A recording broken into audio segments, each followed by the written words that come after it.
Well, on behalf of the judges of the Court of Appeals of Indiana, welcome to you on this very happy day, the occasion of the robing of Judge Leanna K. Weissman.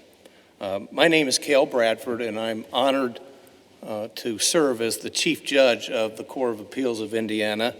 And our judges, along with you, appreciate your being here for Judge Weissman, and our court welcomes you with our deepest heart. I'd like to introduce some of the number of people to you today, judges and dignitaries, although to us you're all dignitaries, I suppose, you know.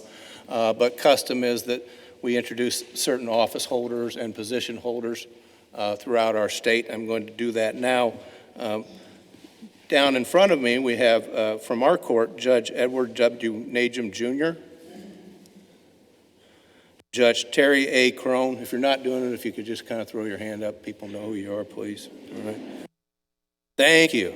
Must have done it. Judge Rudolph P. Pyle III, Judge Elaine Brown, Judge Patricia A. Riley, Judge James S. Kirsch, Judge L. Mark Bailey, Judge Melissa S. May, Judge Margaret G. Robb, Judge Nancy H. Vadic, Judge Robert R. Altice Jr., and Judge Elizabeth F. Tavitas. Next is, she knows what I'm going to say, my very favorite judge in Indiana, the tax court judge, because that means we don't have to do tax cases. Martha B. Wentworth. That never gets old for me, Judge. Probably does for you. And then senior judges of the Court of Appeals are here in attendance. Senior Judge Carl L. Darden is present here today, as is Senior Judge Ezra H. Friedlander, Senior Judge Randall T. Shepard, and Senior Judge John G. Baker.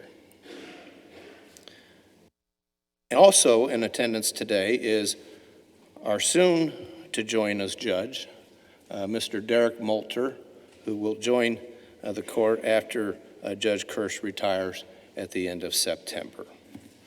Along with these individuals, I'd also like to recognize and say hello to retired Justice Frank Sullivan, retired Justice Myra Selby, retired Justice Brent Dixon, the governor of our state, Eric J. Holcomb, Tara Klutz, the auditor of the state, Brandon Clifton, who's here on behalf of our Secretary of State, Holly Sullivan, Joseph R. Herons, the governor's general counsel, the Honorable Robin Moberly, United States bankruptcy judge for the Southern District of Indiana, the Honorable Timothy Day, judge of the Decatur Circuit Court, the Honorable James Humphrey, judge of the Dearborn, Ohio Circuit Court, the Honorable Ryan King, judge of the Ripley Circuit Court, the Honorable D.J. Moat, judge of the Jefferson Circuit Court, the Honorable Sally McLaughlin, judge of the Dearborn Superior Court, the Honorable Matthew Bailey, judge of the Decatur Superior Court, the Honorable Jonathan Cleary, judge of the Dearborn Superior Court and president of the Dearborn County Bar Association, the Honorable Robert Merzlack, senior judge, the Honorable Jeffrey Sharp of Ripley Superior Court, and Lynn Deddens, the Dearborn County prosecutor. Mr. Joe Skeel, who is the executive director of the Indiana State Bar Association, Mr. Michael Tolbert, who is the president of the Indiana State Bar Association, Ms. Pamela Grant Taylor, who is the president of the Marion County Bar Association. Dean Karen Bravo of the Indiana University Robert H. McKinney School of Law. Amy Carozes, our Indiana State Public Defender. Adrian Meyering, Executive Director of the Indiana Supreme Court Disciplinary Commission. Mary Kay Hudson, Executive Director of the Indiana Office of Court Services. Terry Harrell, Executive Director of the Indiana Judges and Lawyers Assistance Program. Greg Packmeyer, our trusted clerk of the appellate courts. Robert Rath, Chief Innovation Officer of the Indiana Office of Judicial Administration. Holly Wojcik of the Indiana Judicial Nominating Commission. Mr. Larry Morris, the Administrator of the Court of Appeals, and thank you very much to Mr. Morris and his staff for all the preparations and what they're doing to make these events possible here today. And at this time, I'd like to introduce to you the chief of all chiefs, Chief Loretta Rush, who will introduce herself and the members of her court. Welcome. I'm Chief Justice Loretta Rush. Welcome to the Indiana Supreme Courtroom. Before I introduce my colleagues, I just have a quick message from Justice Rucker, who I talked to yesterday on Leanna's behalf. And he wanted to tell you that he really regrets not being able to be here today, that he sees your ascent to the Indiana Court of Appeals as nothing less than historic. He notes the work that you've done for all Hoosiers, particularly those of the underserved communities. And as a result, he believes the citizens of Indiana will benefit and be well served, and that this is just the latest chapter in what's destined to be a historic career. So congratulations, Leanna, from Justice Rucker. And congratulations, Justice Rucker. I did get that out. I know he's watching live, so thank you.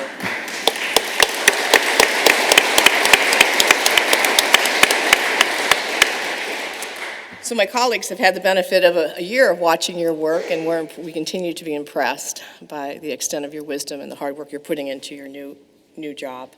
So my colleagues on the court that are here to congratulate you and celebrate with you today, I have Justice Stephen David, Justice Mark Massa, Justice Jeffrey Slaughter, and Justice Christopher Goff.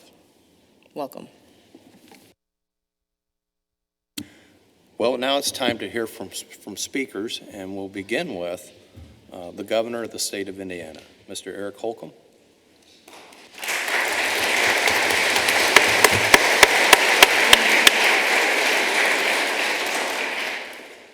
Thank you, Chief Judge Bradford, Chief Justice Rush, justices, judges, my fellow Hoosiers. Downstairs, we just tallied up or counted all the judicial appointments that I've been required and obviously honored to make, and including the most recent appointment of incoming Judge Moulter. The count now stands at 66. It was 46 when we made your announcement, Leanna. And I'll just repeat what I've said before, that with that honor, I think comes much responsibility to make sure that we get it right, because I revere this branch of our government and the work that you all do on behalf of our neighbors, and my role in it today I'm constantly reminded, will be far outlived by the time I serve in office. As I also said recently, and it's as true then as it is today, I'm awed by the talent that continues to step forward to the bench in our Hoosier judiciary, and the commitment that you all continue to make to serve, and the very high standard that you hold yourselves to. And Judge Leanna Weissman is just yet another perfect example of that talent and ethos in our judiciary. And I'm just so grateful to the Judicial Nominating Commission itself for putting Judge Weissman forward, because it gave me a better opportunity, quite frankly, to get to know her better personally and not just by way of reputation. And what I quickly learned is what others had informed me of, is that she devours data.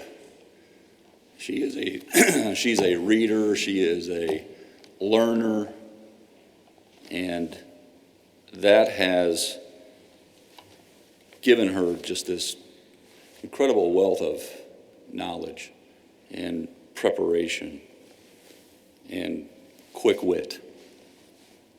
And as one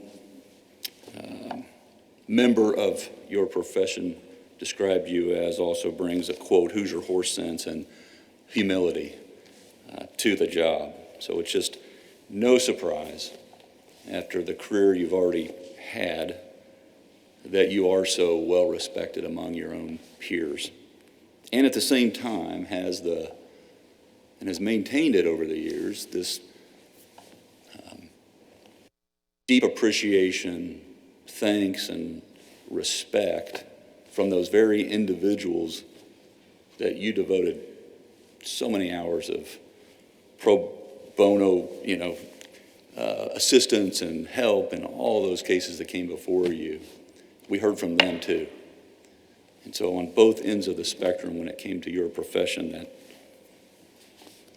depth and breadth of appreciation that you were taking this next step was incredible and encouraging for me to receive. And she's no stranger to the court she joins.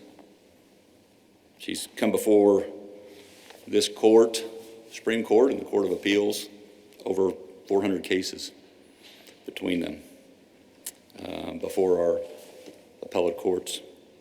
I loved it when she told the Judicial Nominating Commission, they asked her what you believed made a great judge. And you quoted Socrates, who said 4 things belong to a judge: to hear courteously, to answer wisely, to consider soberly, and decide impartially. And I'm confident you're in good company with your peers and Socrates, that you're going to bring all 4 of those qualities and traits to the Court of Appeals yourself.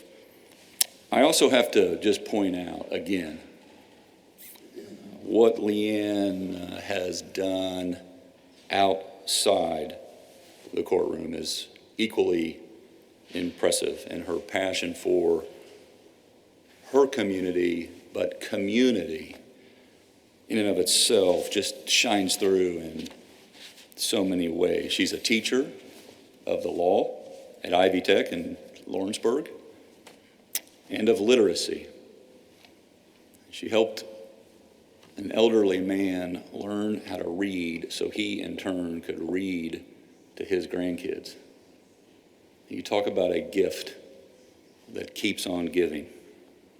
She's always prepared. Maybe that's because she took those Girl Scout lessons to heart. Always is giving back.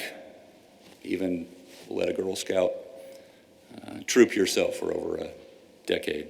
And somewhere in there, we talked about this, somewhere in there she found time to run more than a dozen half marathons and became a certified aerobics instructor. So I don't know if we're going to be seeing the lunch hour State House aerobics sessions posted around the building. But on a more historic note of importance, Judge Weissman is the first appointee from Southeast Indiana in more than 2 decades. And hailing from beautiful Aurora, Indiana. I'm not sure if your neighbors in Dearborn County could be any prouder, knowing that you are following in the footsteps of an Indiana judicial giant, Judge Baker. Also originally from Aurora, by the way. What's in the water there, I don't know, but who Judge Baker happens to be the longest serving member of the Court of Appeals. I'd also be remiss, and I'm glad Chief Justice Rush pointed out that he was watching, if I didn't also mention another retired appellate judge, Titan, Robert Rucker. Right out of law school, Leanna's first job, her very first job out of law school, was to clerk for Judge Rucker, who was then on the Court of Appeals. And as we discussed, you were privileged to work for one of Indiana's finest judges ever. And the talent that he recognized back then, I was fortunate to reconfirm. And as a history buff, I should also point out that your selection was only the second time the finalists for an appellate court spot were all women when Leanna became the 7th woman to join our current Court of Appeals. Leanna, your accomplishments are already many, but I think in talking to you that you and Bob would consider your greatest accomplishments are with us, that being Drew, Chris, and Lauren, all who had the good horse sense maybe to follow in your footsteps at IU. I don't know if that's in the family will, but regardless, ladies and gentlemen, I couldn't be more confident that Judge Weissman is going to make us all proud for years to come, and I'm thrilled to see you don the robe. Congratulations.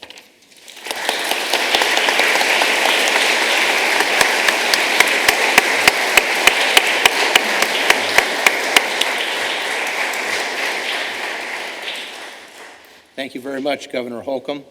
Our next speaker is the Honorable James Humphrey, a judge of the Dearborn, Ohio Circuit Court. Judge Humphrey.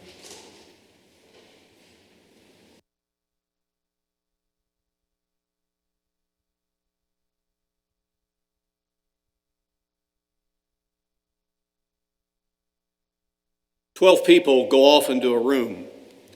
12 different minds, 12 different hearts, and 12 different walks of life. 12 sets of eyes, ears, shapes, and sizes, and these 12 people are asked to judge another human being as different from them as they are from each other. And in their judgment, they must become of one mind, unanimous.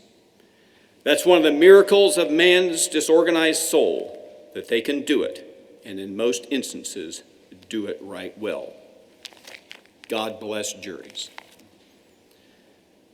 Now, we can all agree with this old down-on-his-luck country lawyer in the film Anatomy of a Murder. Indeed, God bless juries. But also, let's God bless our system of justice, and God bless the people who are responsible to see that this system is administered fairly and according to the law and our Constitution, and that is our judges. Now, the fictional judge in Anatomy of a Murder maybe looked at things a bit differently than some of us do. He said, one judge is quite like another. The only differences may be in the state of their digestions or their proclivities for sleeping on the bench. For myself, I can digest pig iron, and while I might appear to doze occasionally, you will find that I am easily awakened, particularly if shaken gently by a good lawyer with a nice point of law. Now, obviously, we don't agree entirely with fictional Judge Weaver that all judges are the same. There is a difference, and as our governor has said, that difference means that we have a responsibility to appoint or elect the right men and women to carry out this special role in our system of self-government. Now, obviously, we need people with the ability to communicate their decisions and opinions. We must be able to speak and write well. We need the legal skills to do research and interpret and apply findings to a particular case. And of course, we all have our quirks and legal philosophies. But we all have a job to do, and believe me, I know there are definitely judges on the Court of Appeals and Supreme Court with us here today who are not bashful about doing their job and letting us humble trial judges know when they disagree with our applications of the law and interpretations of the fact. Never forget, sometimes it just takes courage to make a decision. But beyond all this, we need men and women with character. We need good people. So how do we find someone to fill a role as important as the Indiana Court of Appeals? Of course, we have our lengthy process we've discussed, which is in place with the Judicial Nominating Commission, a series of interviews, the appointment of 3 candidates, and selection by our governor. How do we know we're getting the right person when we put the robe on number 122, Leanna Wiseman? I have worked with Judge Wiseman for over 20 years as an attorney and as circuit court judge for Dearborn and Ohio counties. Her skills as an appellate lawyer were unmatched, and she handled every kind of case coming from our southeast Indiana counties. This included murder, drug dealing, burglary, stalking, land disputes, contested adoptions, and every other type of case you could imagine. She has the experience and the skill to handle anything. Attorney Wiseman's reputation was such that when an appeal was in order in southeast Indiana, everyone rushed to get her on their team first. Some of her clients, of course, were more demanding than others, in some cases more difficult than others. But no matter what they may have done, no matter whether they have attacked the state, the court, our system of justice, or even her, she gave them her best effort. She knew they deserved their day in court. Now, there are many tales we could tell about these causes of action. Each one is a story. But of course, we can't tell them all here. I did, however, bring copies of a few pro se pleadings and correspondence from some of your former clients, if you ever want to reminisce about those good old days. Through it all, she has maintained her professionalism. But more than that, she earned everyone's admiration by her even temperament and willingness to help her fellow attorneys, and also through the respect that she showed our staffs. As we all know, none of us can operate without our staffs. They are invaluable parts of our system of justice, and Attorney Wiseman treated my staff with the utmost respect and did everything she could to help them survive the mysterious world of appellate law. I remember one time she even took the time to listen to the recordings of a trial herself and help the court reporter who was having problems with her hearing fill in all of the unintelligible blanks and still meet the deadline. And when the grumbling started about the new 45-day deadlines, she was there to assist the court reporters and help get them through this major life-changing experience. She even helped them find a few ways to buy some extra time. And I can tell you that Pam and Julie and many other court reporters say thank you. Wiseman now joins a great tradition of Aurora judges. This includes Anthony C. Meyer, Circuit Court Judge from 1985 to 1998. Judge Lester G. Baker, Circuit Judge from 1949 to 1985. And of course, as mentioned, his nephew, John Baker of the Indiana Court of Appeals, who has been and will be with us forever.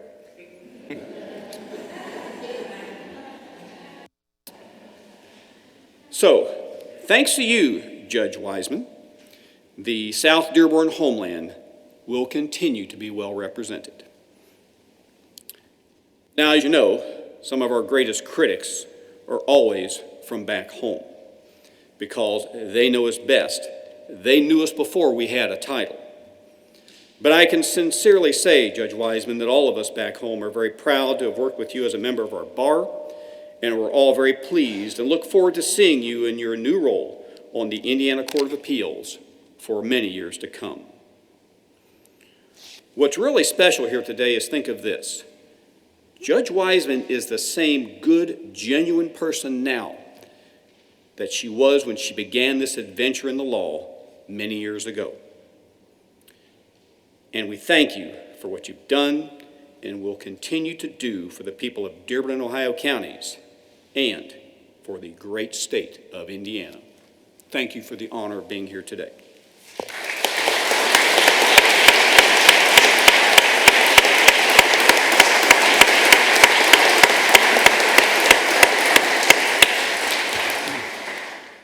Thank you very much, Judge Humphrey, for being here and your thoughtful remarks here today. Our next speaker is a partner at Barnes & Thornburg Law Firm, and that's Mr. John Maley.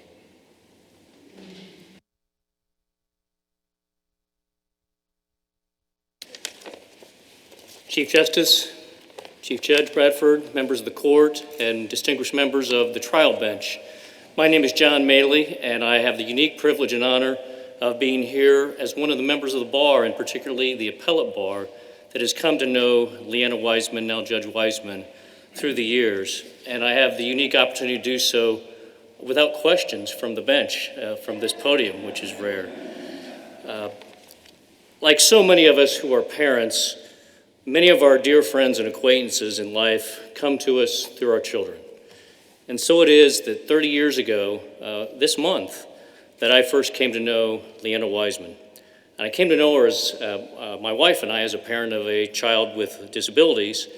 And Leanna is a promising first-year law student, honors graduate from Indiana University, and aspiring to begin her career in the law. Our first son, Joseph, was born with a myriad of disabilities. And while she was starting her legal career, Leanna learned through the I.U. McKinney grapevine that we needed some occasional caregiving so that Vivian and I might be able to get out for a few hours, get a bite to eat, maybe drop down to Giorgio's Pizza, one of our favorites, just have some time together. And Leanna stepped up and became an occasional caregiver for Joseph in her free time, whatever that was, as a very, very busy law student. She was unfazed by any of Joseph's challenges, a wide range of medical issues. This was all before cell phones, mind you, where we would leave for several hours, and we had no concerns after first meeting Leanna that Joseph would be in great hands with her. And sure enough, when we returned, he had a smile on his face, and it was much better for every hour spent with her. We've been very fortunate to stay in touch through 30 years now, which is remarkable, and watch her career progress, not just in the profession, but as Governor said, in the community, both in Dearborn County and throughout the state in so many different capacities that has left those of us in the bar always in great awe of what you do and how you do it and how you accomplish so much. That's included, as has been noted, clerking for Justice Rucker, service as a judicial referee in Dearborn County, serve as a commissioner for the Indiana Disciplinary Commission, serve as a trustee on the Indiana Criminal Justice Institute, distinguished trial practice of excellence, as judges noted, over 100 trials, extraordinary appellate practice, upwards of 400 appeals, including civil, criminal, and an extensive number of pro bono cases that she essentially created on her own. In all that, of course, perpetual community leadership and service and raising your wonderful family. The court has yet another Wonder Woman among its team here. But those of us in the bar know you best for is your intellect, your character, your integrity, your reliability, your kindness, and your true sincerity. So we are so fortunate in Indiana to have the best appellate bench in the nation. And we in the appellate bar and the trial bar here know in Indiana that you will continue that excellence with your dedication and passion for justice and bring your own diverse background, including from southeastern Indiana. Congratulations, Judge Wiseman. Congratulations to the state of Indiana on you being robed today as a member of the Indiana Court of Appeals.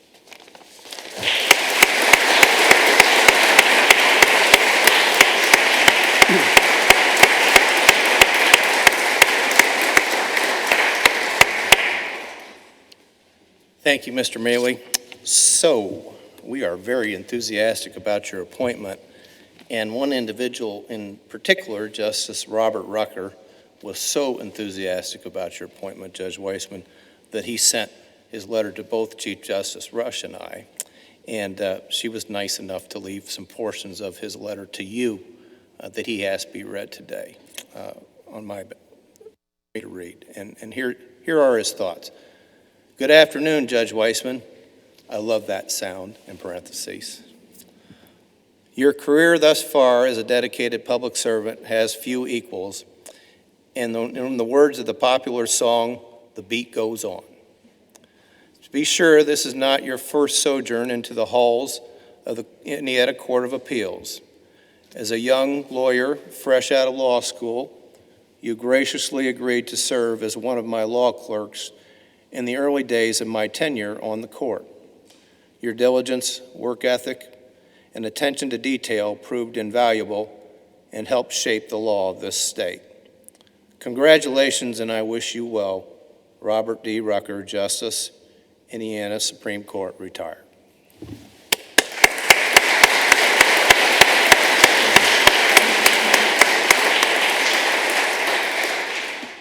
And Chief Justice Rush, I would now ask that you administer the oath of office to Lana K. Weissman.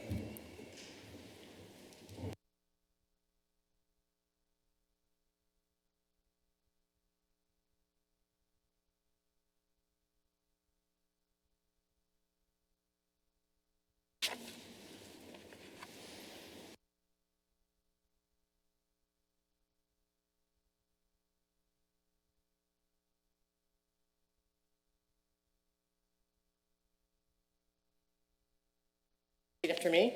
I state your name.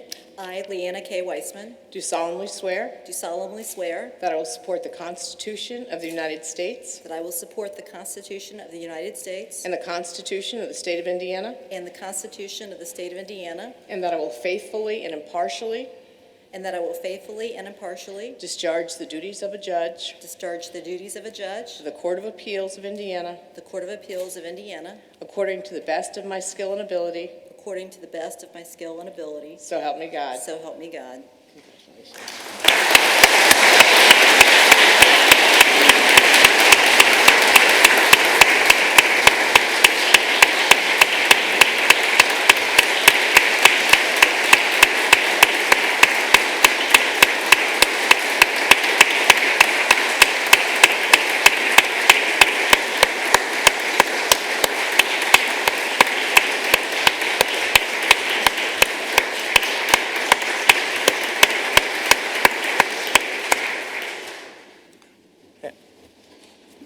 So I'd like to introduce to you the most important people to Judge Weissman, her family, who will assist her in just a moment. Her husband, Bob, her children, Drew, Chris, and Lauren, are all here to assist in the robing of Judge Weissman. And if you could all go to the podium, and if you could help your wife and your mother with her robe, it would be much appreciated.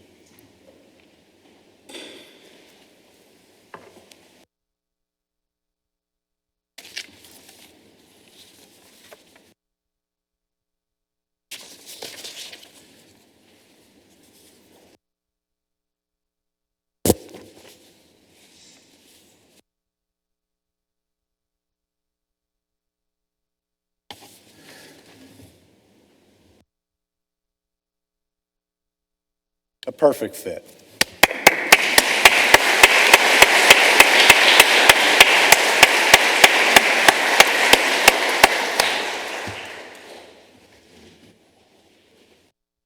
Clearly saw how important my family is to me. I can't even get dressed without them.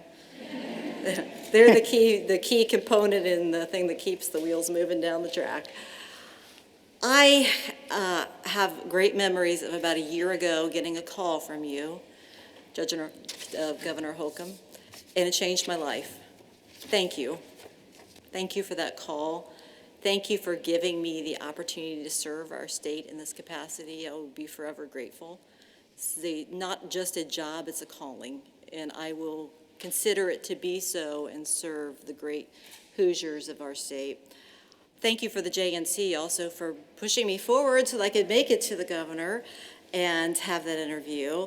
There's so many people to thank today. I'm especially thankful. I've been on the bench now about a year. It's a little unprecedented, but COVID, we live in unprecedented times. But The beauty of that is that I'm speaking here today knowing very well my colleagues, and I can rest assured and tell you that there are 14 of the most wonderful, gracious, brilliant people I would hope to work with. All different personalities bring all different strengths to the court, and it's a pleasure to work with all of them, and you've all made me feel so welcome, and I appreciate it. I'm very grateful for that. I'm also grateful to the rest of the bench and the bar that's made me feel so grateful. Very grateful for my staff. I've got them back there. Casey's not here, but I have Kim back there, Keenan, Nancy, and then our extern Luke. I could not do this without you guys every day. You keep me on my toes. We have some wonderful conversations, and justice is better for it. This is a day of thank you, but to me it's also a day of reflection. You get to certain periods in your time, in your life, and you want to look back and think, where did I come from? And I don't know if any of you have ever had that moment in your life where you wish you could have a time machine and go back and talk to your younger self. And if I had a time machine, I would go back to about the time I was 9 years old, and you would have found me at 9 years old in the children's section of the Aurora Public Library. They had this amazing thing called Nancy Drew. There was the book after book, and you could read them, and it took the whole summer. I read all the Nancy Drew books in the summer and then went to Hardy Boys. Those of us that were raised in the 70s, there really wasn't much on TV other than Dukes of Hazzard or Jetsons. So, you had to do what you had to do, and I spent my time at the library. And if I would have been able to find my little 9-year-old self, I would have liked to have told her what was to come. But more importantly, I would have liked to have explained to her that she doesn't have to do it alone. That every single person has a book of success written by many authors. I have one, you have one. Everybody's life involves other people helping them. Some people may write a sentence in your book of success. Some people may write a paragraph. Some people may write entire chapters. You're not in it alone. And I wish that as a 9-year-old that I would have known that the story of success is not just something that's an autobiography. It's a story of many authors. And everybody in this room, you've added a sentence to mine, or a paragraph, or a chapter, and I appreciate it. And hopefully I've added a sentence or a paragraph in yours, and hopefully you appreciate that as well. When you think about how our stories evolve, it's easy for me to look around and see people in this room who've added to my stories, but our stories go back generations before with people we don't even know. And it struck me today is Women's Equality Day. And Women's Equality Day is a celebration of the passage of the 19th Amendment 101 years ago today, giving women the right to vote. And as a female attorney, it's particularly compelling to me to think about my journey here. When I was born, women comprised 6% of the attorney population. Now we comprise 36%. When I was born, there were no women judges on the court. That was just not a thing. And we didn't get there in the last 10, 20 years. We got there from a long history of brave women attorneys that I would have never met, that have blazed the trail for all of us. And anybody who knows me well knows that given an opportunity to speak and with a captive audience, I'm going to give you a history lesson. So Governor Holcomb perked up. Everybody else got out their phones, and they're probably playing, computer games. But that's okay. History lesson today involves the first female attorney in Indiana to pass the bar. It was 1875, Vigo County, and her name was Elizabeth Bessie Eaglesfield. And I bring up Bessie. We have a lot of women that were trailblazers that we hear a lot about, but Bessie tends to fade away in the annals of history. But I chose to talk about Bessie today as being one of the first because in 1875, imagine the guts that it took for her to not only pass the bar, but go to the gentleman and say, I want to take the bar, and push so that would actually happen, and then convince a court to admit her into the county bar so she could actually practice. That was not easy, and Bessie did that. And Bessie was, one of these women at the time. She was the first woman to pass the bar in Indiana, and at the time in 1875, she was one of 12 female attorneys nationwide. So she was a real trailblazer, and she had some guts, this woman. She eventually, towards the end of her life, bought a boat, and she sailed up in Lake Michigan. She named her boat the Golden Girl, and she sailed this boat in Lake Michigan and built it up into this big fruit industry. And by the time that she died, she and her son had 5 fruit boats. And I don't know that any of this is true, but in my mind, I see Bessie with a captain's hat on, cigar out the corner of her mouth, hair up, trousers on, doing her thing, building up her business, and blazing trails. Because she certainly did blaze one for the women attorneys that would come after her. And another that I'd like to mention today, we celebrated earlier in the week, and that's Sue Shields. I didn't get a chance to know Sue very well, but I did get a chance to meet her on Monday. And Sue is just a remarkable woman and judge. She was our first trial court judge in Indiana, our first appellate court judge in Indiana, and then she went to the federal bench. So she hit the federal appellate practice, the state appellate practice, trial court. She is either Superwoman, or I secretly think she might be an identical twin, and nobody's ever figured out there's really 2 of her. But she really was instrumental for blazing that path. She came on the Court of Appeals in 1978, the year I was 9, reading all of those Hardy Boys, Nancy Drew novels. And I didn't know at the time that something special or important was happening. She was our first woman on the Court of Appeals. If my math is correct, I'm the 10th. On the upper level courts, I think there are 13 of us, and we are all still alive. Think about that. The state's how old, and all of the appellate court judges who are women are still alive. So it just makes me very happy to see where things have come since I was born. But I do want to say that this isn't just a woman's story. I wanted to bring that up because I think Women's Equality Day needed to be talked about.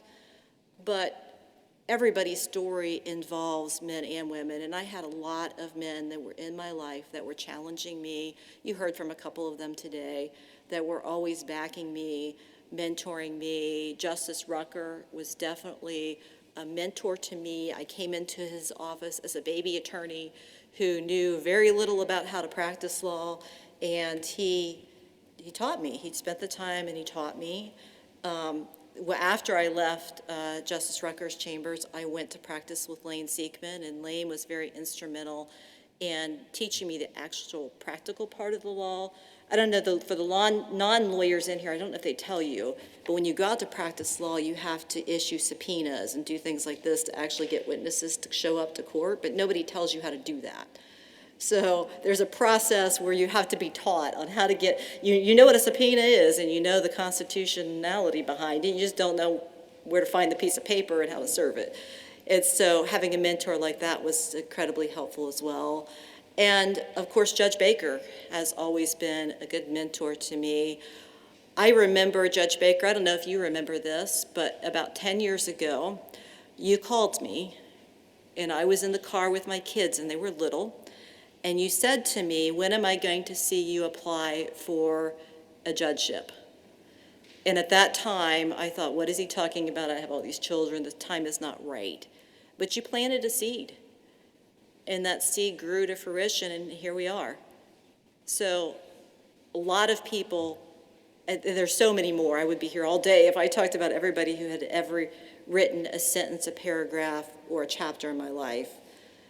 But I appreciate you all. I am going to shift this to some friends and family. You guys are very helpful in my life too. I have a ton of family here. My mom's the oldest of 9, my dad's the oldest of 3. This courtroom is filled with Schindlers and Becks and Weissmans and Rectors, and all of you all are my dysfunctional, crazy family. Some might use the word odd, but it fits. But in this big extended family, there is not one person here who wouldn't stop what they were doing and give someone else a kidney if they needed it. So I'll keep odd and dysfunctional if I can have the others, the large, loving, extended family, because what you get is you get aunts and uncles pushing you forward and cousins saying, you go girl, you got this, and that kind of encouragement that helps you succeed in life. Those are definitely paragraphs, if not chapters, written in my stories of success. I'm going to turn to my brother Bill, and he's going to hate me for this. And I do want to say he's not one that likes much attention, but it's your own fault. You should have been a bad brother. I mean, the fact that you were nice, if you would have been meaner to me, I wouldn't have invited you, but. So my brother is about a year and a half older than me. And according to Mom, when I first arrived on the scene, the first week was a little tough because he thought if he pinched me enough, I would go back to whence I came. And once he figured out that wasn't going to happen, he then went into the role of big brother, and he served it well. He's been always a good protector, always the person I can call. Hopefully he knows I can call him as he can call me as well. Our parents are crazy, no offense, but when they get a little crazy, he and I are the only ones that really understand. And there's no way I can thank you for all the big brother stuff that you did for me. But there is one thing I can do. In this very public forum, I sincerely apologize for the jump rope incident of 1974. I do know this caused you emotional scarring and pain. It has been a lifelong problem, and I do sincerely apologize. Hopefully you will accept that sincere apology. I just wanted to make sure it was public and available to you that you knew. Now, in my defense, I was only 5, but that does not excuse my behavior, and I now finally realize that, so I'm very sorry. Oh, you heard it. Everybody heard it. Apology has been accepted.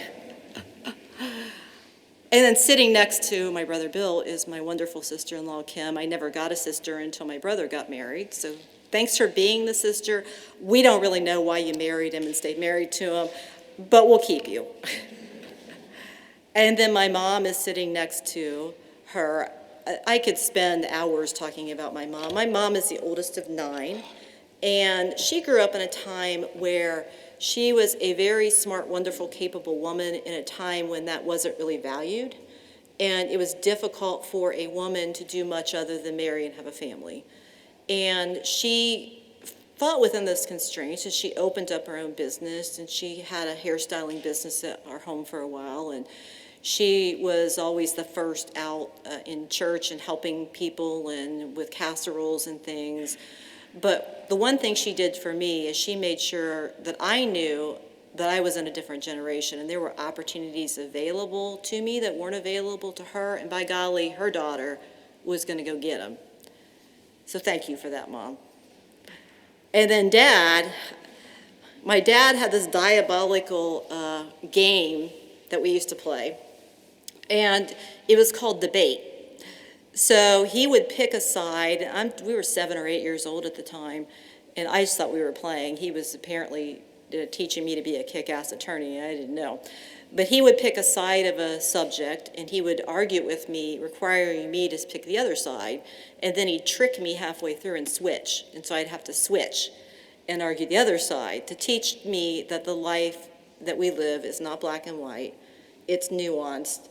There's a lot of different ways to look at the world. And start looking at them when you're young, girl, because the world is just that way. And so if anyone wants to blame someone for me being an attorney, that's that gentleman right there. It's his fault.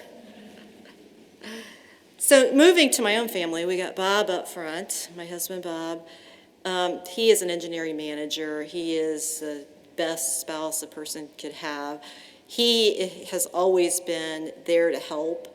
I'm going to give you an example. When Bob and I had the twins, Drew and Chris, for about the first 2 months, there was constantly a baby crying pooping, or feeding.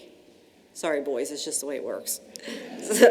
So we tag teamed. So he would come home from work, and he would take the babies from 6 to midnight, and he would watch them so I could sleep. And then at midnight, he'd bring the babies up to me, and then he would go to bed and sleep till 6 in the morning when he had to get up and go to work. And we would repeat that day after day after day until, you got old enough that you weren't quite such big pains in the butt. But it took a couple months. And then we have my 3 wonderful, amazing, intelligent, sensitive, loving, kind children. Drew is the oldest by a minute. Now, you would think that that would mean he would have won all the fights growing up, but if you think that, you don't know Chris. Drew has just graduated from college, and Drew is super smart. He started with a startup doing some sort of computer programming that I don't understand, and each time he tries to explain it to his dad or I, it just gets more complicated and detailed. So Bob and I have come to the conclusion that the job is really a front and he's a black ops, because that's the only thing that makes sense. Nobody could really be doing Bayesian, I don't know, the math is too hard. Nobody could really be doing that. So Drew, we won't blow your cover. Chris is finishing up his 5th year at Kelly in a master's program, and he is going to be an accountant. Sometimes you have children and you don't understand them. I love you, Chris, but I have no understanding why you would want to deal with numbers all day long. That's all your dad. But I will be sending you my tax returns, so if you could just get those done, I would appreciate that. And Chris is the middle child by many. And he's very sensitive, kind, loving to his brother and sister, as is Lauren. Lauren's the youngest one, so she keeps the boys in line. Actually, Lauren has always been the quiet one, but as the little one, she's always been the one that behind the scenes manipulates people, and I mean that in a nice way. But we got a dog when she was 2 years old, and she was in diapers, and she trained this dog to sit. Now, Lauren would put her hand on her little diaper, and she would look at the dog, and she'd say, "You sit," and the dog would sit. The rest of us, all day long, we could yell at this dog to sit. The dog would not do it. The dog would do it for her.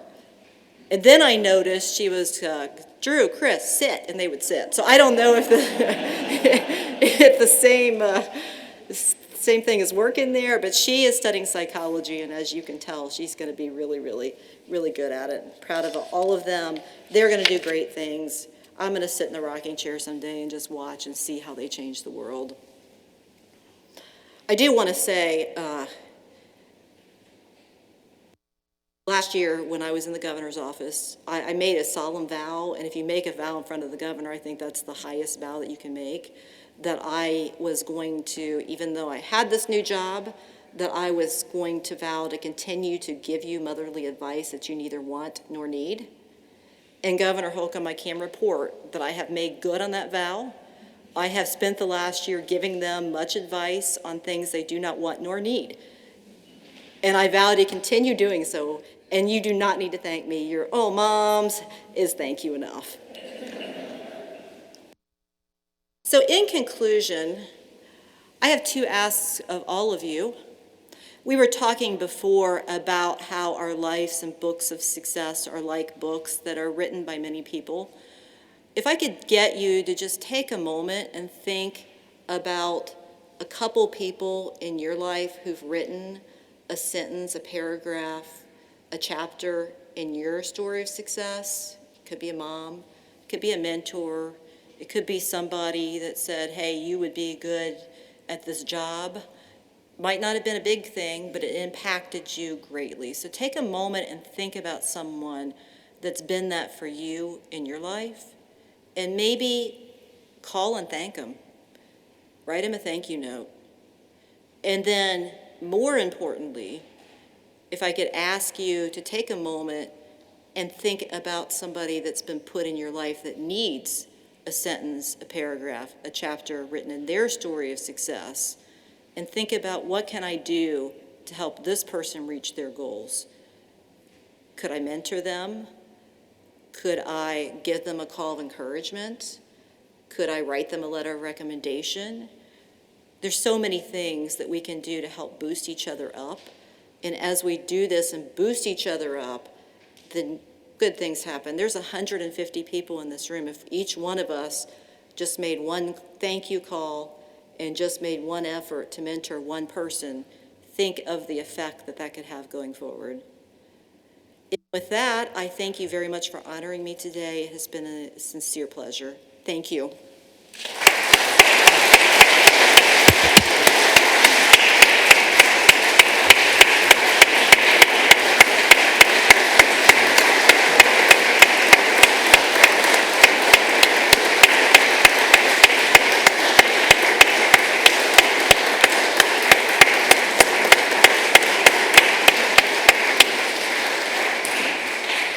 Judge Weissman, if you would now join your colleagues.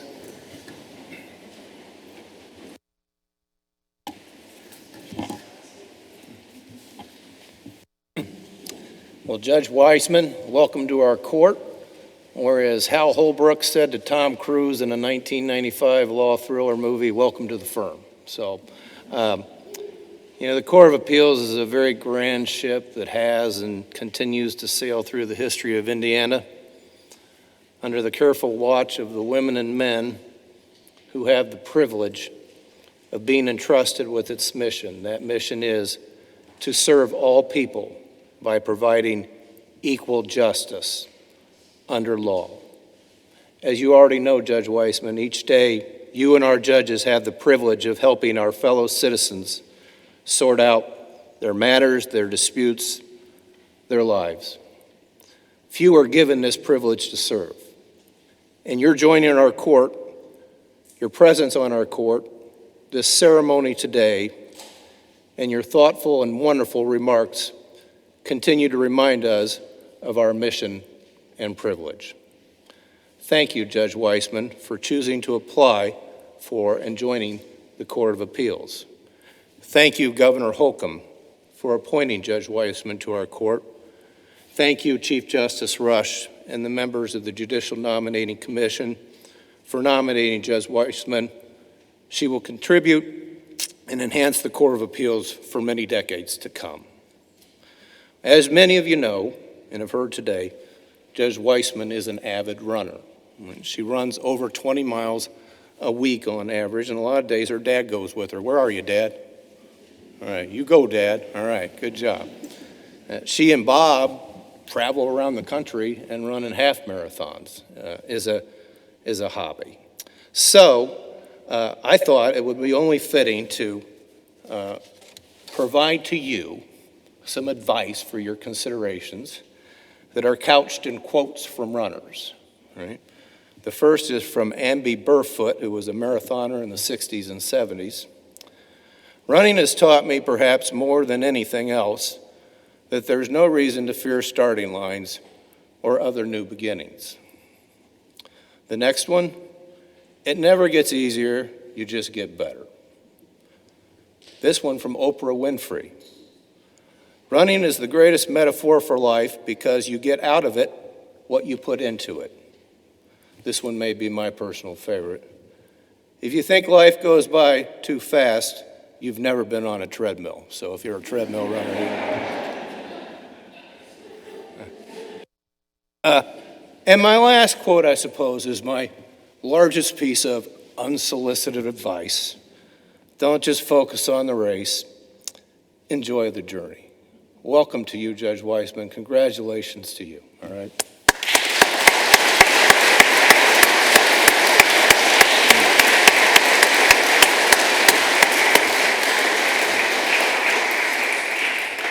And to all of you, our judges of the Indiana Court of Appeals would like to welcome you to continue the celebration of Judge Weissman joining our court with a reception that is in the foyer outside the courtroom. Have a very nice day. Thank you for being here. Sheriff Dowdle, you may adjourn the court.